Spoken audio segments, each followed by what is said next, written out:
اس وقت ہمارے معاشرے میں ڈرگز کس طرح سے مسلط ہے تمام لوگوں کو معلوم ہے. آج تو سوشل میڈیا کا زمانہ ہے، اخباروں کا زمانہ ہے، انفارمیشن کا زمانہ ہے، تفصیلات بیان کرنے کی ضرورت نہیں ہے. اچھے اچھے شریف گھروں کے بچے، کچھ لوگ تو مبتلا ہیں، کچھ لوگ پھیلانے میں لگے ہوئے ہیں.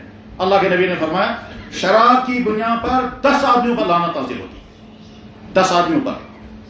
وہ آدمی جو انگور بیچے گا اسی لیے تاکہ اس میں شراب، اس انگور بیچنے والے پہ فلاں، حالانکہ انگور بیچنا پھل ہے، مگر جب وہ بیچے گا اسی لیے اسے معلوم ہے کہ یہ شخص شراب بنائے گا اور وہ اس کو یہ سپلائی مہیا کرے گا، اس پر ملا شراب بنانے والے پر، شراب لے جانے والے پر.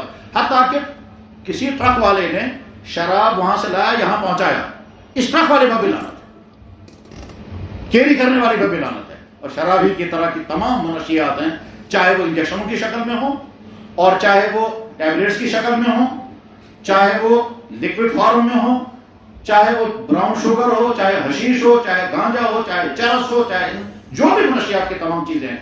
الخمر ما خمر العقل کل مسکر حرام. اللہ کے نبی نے فرمایا تمام چیزیں حرام، تمام یہ نشیات کا جنم.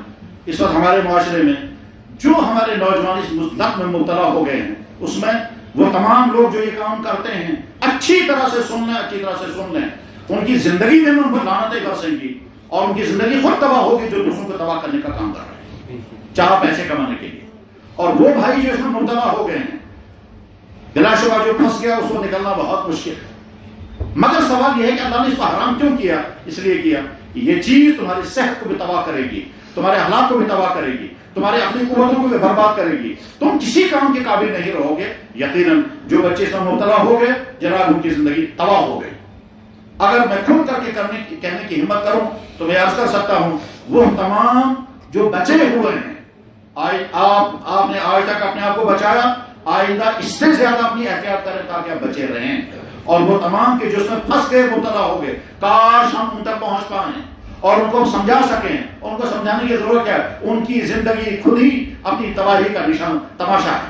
وہ تو ان کی تباہ زندگی خود بتا رہی ہے وہ کس تباہی میں کا شکار ہو گئے. وہ چیز جو دین کو تباہ کرے، صحت کو تباہ کرے، عزت کو تباہ کرے. بلکہ نوبت یہاں تک آتی ہے، کسی شہر سے لڑکے نے مجھے فون کر کے کہا کہ کیا مجھے اجازت ہے، کیا ہمیں اجازت ہے کہ ہم اپنے باپ کو مار دیں؟ میں نے کہا تم کیا کہتے ہو؟ کیا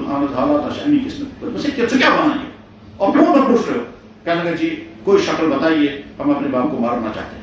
کیوں؟ کہنے لگا ہم کو زندگی ہو گئی یہی دیکھتے ہوئے، وہ نہ جانے کیا چیز کھا کر کیا چیز پی کر شام کو آتا ہے، پھر ہماری ماں کو مارتا رہتا ہے. ہم نے آج تک تو برداشت کیا، مگر آج اس نے کو زیادہ ہی پیا تھا، وہ ان کنٹرول تھا، تو جس کمرے میں ہماری بہن سوئی ہوئی اسی کمرے میں چلا کر اس کے کپڑے نکالنے لگا.